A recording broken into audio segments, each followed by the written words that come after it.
السلام عليكم ورحمة الله تعالى وبركاته. الحمد لله. அன்புக்கும் இணையத்திற்கும் உரிய அல்லாஹ்வின் நல்லடியார்களே, அருமை சகோதரர்களே, அல்லாஹ்வுடைய பெரும் கருணையினால் நாள்தோறும் சில நல்ல விஷயங்களை அறிந்து வருகின்றோம். அந்த அடிப்படையில ஒவ்வொரு முஸ்லிமான மனிதரிடத்தில் இருக்க வேண்டிய மார்க்கத்தின் அடிப்படை அம்சங்களாக இரண்டு விஷயங்களை அல்லாமா இப்னு கையிம் ரஹ்மத்துல்லாஹி அலைஹி அவர்கள் கூறுகிறார்கள். அவர்கள் கூறுகின்றார்கள், கிதாபுல் ஃபவாயித் என்ற அவருடைய நூலில் எழுதுகிறார்கள், மபுனத் தீனி அலா காயிதத்தைனி, மார்க்கத்தினுடைய அஸ்திவாரம் இரண்டு அடிப்படை தன்மைகள் மீது அமைக்கப்பட்டிருக்கிறது. மார்க்கத்துடைய அஸ்திவாரம் முஸ்லிமாக இருக்கக்கூடிய எல்லா மனிதனிடத்திலேயுமே இந்த இரண்டு அடிப்படை விஷயங்கள் இருக்க வேண்டும் என்பதாக கூறுகிறார்கள். அது என்ன அப்படின்னா, அது குரு வர்ஷுக்கும், அல்லாஹுவை நினைப்பதும் அல்லாஹுக்கு நன்றி செய்வதும், இந்த இரண்டு குணங்களும் மார்க்கத்தினுடைய அடிப்படை விஷயங்களாக இருக்கிறது. இது ஒவ்வொரு முஸ்லிமிடத்தில் இருக்க வேண்டும் என்பதாக சொல்லிவிட்டு அவர்கள் அதற்கு ஆதாரமாக கூறுகிறார்கள், அல்லாஹு தஆலா தன் திருமறையிலே ஒரே வசனத்திலே இந்த இரண்டு விஷயங்களையும் கூறுகிறார். என்ன கூறுகிறான்? அது குருனி, அது குறுக்கும், என்னை நீங்கள் திக்ரு செய்யுங்கள், நினையுங்கள், உங்களை நான் நினைக்கின்றேன். வஷ்குரூலி வலா தக்ஃபுரூன், எனக்கு நீங்கள் நன்றி செய்யுங்கள், எனக்கு நீங்கள் மாறு செய்ய வேண்டாம் என்று அல்லாஹு தஆலா கூறுகின்றார். அப்ப ஒவ்வொரு மனிதனிடத்திலேயும் இந்த இரண்டு விஷயங்கள் இருக்க வேண்டும் என்பதற்காகத்தான் அல்லாஹு தஆலா இரண்டு விஷயங்களை அல்லாஹு தஆலா ஒரே வசனத்திலே சேர்த்து கூறுகின்றார். இது ஒரு செய்தி. அதுபோன்று ஒவ்வொரு மனிதனிடத்திலேயும் திக்ரும் ஷுக்ரும் செய்வதற்கு அல்லாஹ்வுடைய உதவியை தேட வேண்டும் என்பதை பெருமானார் கற்றுத் தருகிறார்.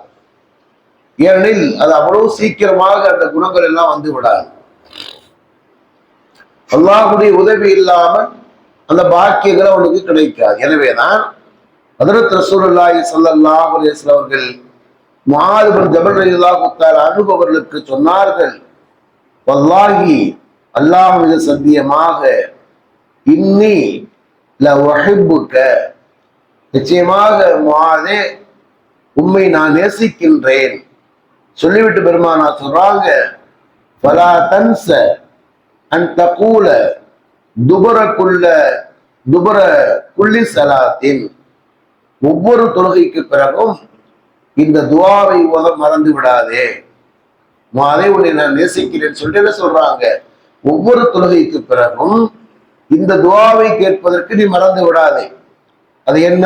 அல்லாஹும்ம அஇன்னி அலா திக்ரிக வ ஷுக்ரிக வ ஹுஸ்னி இபாதத்திக, யா அல்லாஹ், உன்னை திக்ரு செய்வதற்கும் உனக்கு நன்றி செய்வதற்கும் அழகிய முறையில் உன்னை வணங்குவதற்கும் எனக்கு நீ உதவி செய்வாயாக என்ற துஆவை நீங்கள் ஓதுவதற்கு மறந்துவிட வேண்டாம் என்பதாக ஹஜ்ரத் ரசூலுல்லாஹி ஸல்லல்லாஹு அலைஹி வஸல்லம் அவர்கள் சொன்னார்கள். அப்ப மனிதனுடைய வாழ்க்கையிலே, ஒவ்வொரு மூமினான மனிதனுடைய வாழ்க்கையிலே இந்த இரண்டு விஷயங்களும் இருக்க வேண்டும். ஒன்று என்ன? அல்லாஹ்வை திக்ர் செய்யக்கூடிய பண்பு இருக்க வேண்டும். அல்லாஹ்வை திக்ர் செய்வதை பற்றி நேற்று கூட உங்களுக்கு நான் சொன்னேன். அல்லாஹ்வை எப்படியெல்லாம் திக்ர் செய்யணும், அப்படி அறிவாளிகளுடைய அடையாளத்தை அல்லாஹ் கூறுகிற நேரத்திலே கூறுகிறார், இது கூறும் அல்லாஹ் கியாம வ குஊதன் வ அலா ஜுனூபிஹிம், நின்ற நிலைமையிலே, அமர்ந்த நிலைமையிலே, படுத்த நிலைமையிலெல்லாம் அல்லாஹ்வை திக்ர் செய்யக்கூடியவர்கள் அறிவுடையவர்கள் என்று அல்லாஹ் தஆலா கூறுகிறார். நேற்று உங்களுக்கு நான் சொன்னேன். அப்ப அல்லாஹ்வை திக்ர் செய்வது என்பது எவ்வளவு பெரிய பலனை பெற்றுத்தரும் என்று சொன்னால், நாம் ஒரு 5 செய்திகளை நாம் சொல்லலாம். முதலாவது என்னன்னா, உடல் ஆரோக்கியத்தை பெற்றுத் தருகிறது. உங்களுக்கு பிரபலமான வரலாறு தஸ்பீஹ் ஃபாத்திமாவுடைய வரலாறு. பெருமானார் ஸல்லல்லாஹு அலைஹி வஸல்லம் என்ன செய்யறாங்க, ஃபாத்திமாவை கேட்கிறாங்கல்ல, எனக்கு ஒரு வேலைக்கு துணைக்கு ஆள் வேணும் என்பாக. அது கூட என்ன, அந்த வரலாறு கூட தஹாவி ஷரீஃப்ல வரும். நாங்க பெங்களூர் அபுசூத் மௌலானா அந்த கிதாப் ஓதும், அந்த தஹாவி ஷரீஃப் ஓதும். இப்ப பெருமானார் ஸல்லல்லாஹு அலைஹி வஸல்லம் நிறைய என்ன செய்யறாங்க, அடிமைகள் வந்திருக்காங்க. அது அலிதான் சொல்லி அனுப்புவாங்க, ஒரு அடிமையை வாங்கிட்டு வந்தீங்கன்னா உங்களுக்கு உதவியா இருக்குமே, நீங்களே வீட்டு வேலை எல்லாத்தையும் பாக்குறீங்களே என்பதா. போறாங்க, நிறைய மக்கள் இருக்கிறாங்க. ஃபாத்திமாவை திரும்பி வந்துடுறாங்க. பெருமானார் இடத்துல கேட்க வைக்கப்பட்டு திரும்பி வந்துடுறாங்க. இப்ப மகன் வந்துட்டு போனதை கவனித்த பெருமானார் அவர்கள் வேலையெல்லாம் முடிச்சுட்டு அவங்க மகன்கிட்ட வந்து கேட்கிறாங்க, என்னம்மா வந்துட்டு போனீங்க? அப்பதான் வந்து என்ன செய்வாங்க, ஹஸரத் அலி அவங்க தான் சொல்லுவாங்க, ஒரே ஆளா அதை வேலை பார்க்கறதுனால அவங்க சிரமப்படுறாங்க, அவங்களே தண்ணி எடுக்கணும், திருகையில என்ன செய்யணும், மாவு அரைக்கணும், எல்லா வேலையும் செய்யறதுனால கஷ்டப்படுறாங்க. அதனால என்ன செய்யணும், ஒரு அடிமையை வாங்கிட்டு சொல்லி நான் தான் அனுப்பினோம். அப்பதான் பெருமானார் சொல்லி கொடுப்பாங்க, மகளே இரவிலே உறங்குவதற்கு முன்னால் 33 தடவை சுப்ஹானல்லாஹ் சொல், 33 தடவை அல்ஹம்துலில்லாஹ் சொல், 34 தடவை அல்லாஹ் அக்பர் சொல், இது உனக்கு படிப்பில் இருப்பதை விட சிறப்பில் வாங்க சொல்லுவாங்க. இப்ப அந்த ஹதீஸின் அடிப்படையிலே அல்லாஹ்வை திக்ர் செய்வது என்பது முதலிலே உடலிலே ஆரோக்கியத்தை ஏற்படுத்துகிறது. இரண்டாவதாக என்ன சொல்றாங்க, மன நிம்மதியை ஏற்படுத்தும். அல்லாஹ்வுடைய வாக்குறுதி, அலா பிதிக்ரில்லாஹி தத்மஇன்னல் குலூப், அல்லாஹ்வை திக்ர் செய்வதன் மூலமாக மன அமைதி ஏற்படும் என்பது அல்லாஹ்வுடைய வாக்குறுதி. மூன்றாவது சொல்றாங்க, இம்மை மறுமையுடைய எல்லா வகையான வெற்றிக்கும் அது காரணமாக இருக்கிறது. ஏன்னா பெருமானாரிடத்துல ஒருத்தர் கேட்கிறாள், மன்னஜாத் யார சொல்லலாம், அல்லாஹ்வுடைய தூதரை வெற்றி எதிரே இருக்கிறது என்பதாக பெருமானார் சொல்றாங்க, லா யஸால் லிசானுக ரத்பம் மின் திக்ரில்லாஹ், அல்லாஹ்வுடைய திக்ரை கொண்டு உடைய நாவு ஈரமாக இருக்கட்டும்பாக சொல்றாங்க. அல்லாஹ்வுடைய திக்ர் ஒருடைய நாவில் இருக்குமானால் என்ன செய்யும், இன்மை மறுமையுடைய வெற்றி அவருக்கு கிடைக்கும். நான்காவதாக என்ன சொல்றாங்க அப்படின்னா, அல்லாஹ்வை திக்ர் செய்யும் காலம் எல்லாம் அல்லாஹ்வே அவரோடு இருக்கின்றார். ஹதீஸை குதுசியிலே அல்லாஹ் இதை கூறுகிறார். ஆனா இந்த லன்னி அபதீபி, என் அடியான் என்னை பற்றி எப்படி நினைக்கின்றானோ அப்படியே இடத்தில் நடந்து கொள்கிறேன் என்பதாக சொல்லிவிட்டு அடுத்து அல்லாஹ் கூறுகிறார், அவன் என்னை திக்ர் செய்யும் காலம் எல்லாம் அவனோடு நான் இருக்கிறேன் என்று அல்லாஹ் தஆலா கூறுகிறார். நாம் அல்லாஹ்வை திக்ர் செய்ய செய்ய அல்லாஹ் நம்மோடு இருக்கின்றான் என்பது மட்டுமல்ல, அல்லாஹ் தஆலா செய்கின்றான், நம்மை நினைக்கின்றான். எப்படி நினைக்கின்றான்?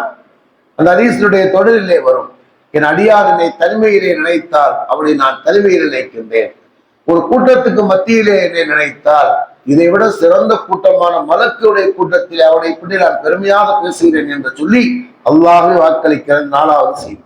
5வதாக என்ன சொல்றாங்க அப்படின்னா, அதிகமாக செய்ய வேண்டும் என்று அல்லாஹ் தஆலா வலியுறுத்துகின்ற ஒரு வணக்கம் இருக்குன்னு கேட்டா அது திக்ர் மட்டும்தான்.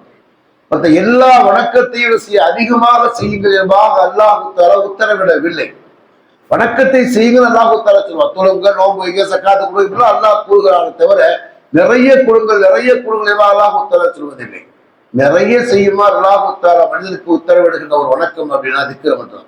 யா அய்யுஹல்லதீன ஆமனு குருல்லாஹ திக்ரன் கஸீரா, அதிகமாக நீங்கள் அல்லாஹ்வை திக்ர் செய்யுங்கள், அதிகமாக திக்ர் செய்வதாக அல்லாஹ் கூறுவார். பெருமானார் சொல்வாங்க, அக்ஸிரு திக்ரல்லாஹ் ஹத்தா யக்குல மஜ்ரூன், மக்கள் உங்களை பைத்தியக்காரர் என்பதாக சொல்லுகின்ற அளவுக்கு நீங்க அதிகமாக அல்லாஹ்வை திக்ர் செய்வதாக பெருமானார் சொல்லுவாங்க.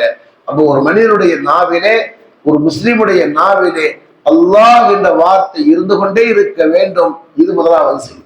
இரண்டாவது அல்லாஹ் தஆலா கூறுகிறார், ஷுக்ர், நன்றி செய்கின்ற பண்பு. அல்லாஹ்வுடைய ஒவ்வொரு பாக்கியத்தை நாம் அனுபவிக்கிற நேரத்திலே அல்ஹம்துலில்லாஹ் அல்ஹம்துலில்லாஹ் என்று சொல்லிக்கொண்டே இருக்க வேண்டும். நான் உணவு உண்டு முடிக்கின்றோம் அல்லது தண்ணீர் குடித்து முடிக்கின்றோம், கழிவறையிலிருந்து வெளியிலே வருகின்றோம், இது மாதிரி எந்த ஒரு அருளாக இருந்தாலும் அல்லாஹ்வுக்கு நன்றி செய்ய வேண்டும். சமீபத்திலே கூட அவர் அது சொன்னாங்க, அவருடைய நண்பர் உடம்பு சிலையை சொல்லிட்டு டயாலிசிஸ் பண்றாரு, அவரை பார்த்துட்டு சொன்னாங்க. அவர் சொன்னார், ஹஸ்ரத், ஒரு சொட்டு சிறுநீர் வெளியேறுவதற்கு நான் அவ்வளவு துடிக்கிறேன், அவ்வளவு வேதனைப்படுகிறேன். அவர் டயாலிசிஸ் பண்ணக்கூடிய கூட நிறைய தண்ணி குடிக்க முடியாது. இந்த சிறுநீர் வரலன்னா என்ன செய்யறாங்க, என்ன சார் டீப்பு போட்டு எடுக்கிறாங்களே, அவங்க நிறைய தண்ணி குடிக்க முடியாது. தண்ணி குடிக்கிற ஆவல் இருந்தாலும் கூட தண்ணி குடிக்க முடியாது. மிடராக குடிக்க வேண்டும் என்று சொன்னால் அந்த ஒரு சொட்டு அந்த யூரின் சிறுநீர் வெளியிலே வருவது கூட பெரிய அதாவது எல்லாம் பாதுகாக்க வேண்டும். அது மாதிரி மக்களுக்கு எல்லாம் ஷிஃபாவை கொடுக்கணும். அப்படின்னு கேட்டா என்ன சொல்றாங்க, ஒன்று நாம் என்ன செய்யணும், எந்த பாக்கியத்தை நாம் அனுபவித்தாலும் அதுக்கு அல்லாஹ்வுக்கு நன்றி செய்யணும். அப்படி அல்லாஹ்வுக்கு நன்றி செய்தால் என்ன ஏற்படும், நிறைய இருந்தாலும் கூட உங்களுக்கு ரெண்டு விஷயங்களை மட்டும் கூறுகிறேன். முதலாவது என்ன அப்படின்னா, அல்லாஹ் அந்த பாக்கியங்களை அதிகப்படுத்துவான். சக்கத்தும் ஆசீதன், எனக்கு நீங்க நன்றி செய்தால் நிச்சயமாக உங்களுக்கு நான் அதிகப்படுத்தி தர வேண்டும் என்பது அல்லாஹ்வுடைய வாக்குறுதி. ரெண்டாவது என்ன அப்படின்னு கேட்டா, அல்லாஹ்வுடைய பொருத்தம், அல்லாஹ்வுடைய அன்பு கிடைக்கும். அல்லாஹ் தன் திருமறையிலே சொல்வான், வயின் தஷ்குரு அல்லாஹ் குலக்கும், நீங்கள் நன்றி செய்தால் அவர் உங்களை பொருந்திக் கொள்வார் என்று அல்லாஹ் தஆலா கூறுகிறார். அல்லாஹ்வுடைய அன்பு பொருத்தம் கிடைக்கும். அல்லாஹ்வுடைய பொருத்தம் சொர்க்கத்தை விட உயர்ந்தது இல்லையா? வருவான் அக்பர். அல்லாஹ்வுடைய பொருத்தம் என்பது சொர்க்கத்தை விட உயர்வு. அல்லாஹ்வுடைய அன்பையும் பொருத்தத்தை பெற்று தரக்கூடிய என்ன அப்படின்னா அல்லாஹ்வுக்கு நன்றி செய்வோம். நல்லா சொல்றேன், நான் உங்களுக்கு உதாரணம் கூட சொல்லியிருக்கேன். அப்ப என்ன செய்யணும், பிள்ளைங்க இருக்காங்க, ஒரு பொருளை வாங்கி கொடுக்குறோம், அந்த பொருளுக்காக என்ன செய்யறாங்க, நமக்கு மனம் திறந்து பாராட்டுகிறார்கள் அப்படின்னா என்ன செய்ய, வாங்கி கொடுக்குறவங்க என்ன ஏற்படும், நம்ம வாங்கி கொடுக்கக்கூடிய பொருளை வந்து என்ன செய்யலாம், அவங்க நன்றி செலுத்தல, அவங்க பாராட்டல, அதை பேணல அப்படின்னா என்ன செய்வோம், வாங்கி கொடுக்க மாட்டோம். இதே மாதிரிதான் அல்லாஹ்வுடைய எந்த பாக்கியத்தை நாம் அனுபவித்தாலும் அதற்கு நன்றி செய்ய நேரத்தில் அல்லாஹ் தஆலா அதை அதிகப்படுத்தி தருகின்றான். அது மட்டுமல்ல, என்ன செய்கின்றான், நம்மின் மீது அல்லாஹ் தஆலா அன்பு செலுத்துகிறார் என்பதைத்தான் அல்லாஹ் தஆலா அந்த திருமறையிலே கூறுகிறார். அதே நேரத்திலே நன்றி உடையவர்கள் குறைவாக இருப்பதாக அல்லாஹ்வே தன்னுடைய வேதனை வெளிப்படுத்துகிறார். கலீலுமின் இபாதிய ஷக்கூர், நன்றி உடைய அடியார்கள் மிக குறைவாக இருக்கிறார், குறைந்தவர் என்று அல்லாஹ் தஆலா கூறுகிறார். அதனால என்ன செய்யணும், வரலாற்றோடு செய்தி வரும் இல்லையா, அது உமரே ஃபாரூக் பேசுவாங்க, மஸ்ஜித் நபவிக்கு வருவாங்க, ஒருத்தர் துஆ செய்வார், அல்லாஹ் ஜஅலி மினல் கலீல், யா அல்லாஹ் அந்த குறைவான மக்களிலிருந்து என்னை ஆக்குவாயாக, அல்லாஹ் ஜஅலி மினல் கலீல், அந்த குறைவான மக்களிலிருந்து என்னை ஆக்குவாயாகன்னு கேட்பாங்க. அது உமரே ஃபாரூக் பார்ப்பாங்க, அது வித்தியாசமான ஒருத்தர் துஆ செய்கிறாரு. என்ன செய்வாங்க, ஒரு துஆ செய்ய எதிர்பார்த்திருப்பாங்க. துஆ முடிச்ச பிறகு கேட்பாங்க, என்னப்பா புதுசா ஒரு துஆ செய்திய, என்னப்பா இதுக்கு குறைவான மக்கள் ஆக்கம் கேட்கிறீர்கள். அப்பதான் சொல்லுவார், அல்லாஹ்வே சொல்லுவாங்க, கலீலுமின் இபாதிய ஷக்கூர், என்னுடைய அடியார்களை ரெண்டு செய்யறவங்க கம்மியில் அல்லாஹ் தஆலா கூறுகிறானே, அந்த குறைவான அடியார்கள் என்னை ஆக்குவாயாக என்பாரு கேட்டேன். அதான் உமரே ஃபாரூக் சொன்னாங்க, என்ன அந்த உமரை விட குடிமக்கள் எல்லாமே அறிவாளியா இருக்காங்கன்னு சொல்லுவாங்க. இப்ப எதுக்கு சொல்றோம் அப்படின்னா, நம்ம என்ன செய்யணும், அல்லாஹ்விடத்தில் அதிகமாக இதுல செய்யணும், அல்லாஹ் அதிகமா நினைக்கிறோம், அல்லாஹ்விடத்தில் அல்லாஹ்வுக்கு நன்றி செய்யணும், அந்த பாக்கியங்களை தருமாறு அல்லாஹ்விடத்தில் கேட்க வேண்டும் என்பதுதான் இந்த நேரத்தில் உங்களுக்கு சொல்லக்கூடிய அறிவுரையாக இருக்கிறோம். இதை கேட்டவரை கடைபிடிக்கலாம். அல்ஹம்துலில்லாஹ் சுப்ஹானல்லாஹி வபிஹம்திஹி அஷ்ஹது அல்லா இலாஹா இல்லா அன்த நஸ்தக்ஃபிருக வ நத்தூபு இலைக. சுப்ஹான ரப்பிக ரப்பில் இஸ்ஸத்தி அம்மா யசிஃபூன். ஸலாமுன் அலா முர்ஸலீன். அல்ஹம்துலில்லாஹி ரப்பில் ஆலமீன். ஸல்லல்லாஹு அலைஹி வஸல்லம்.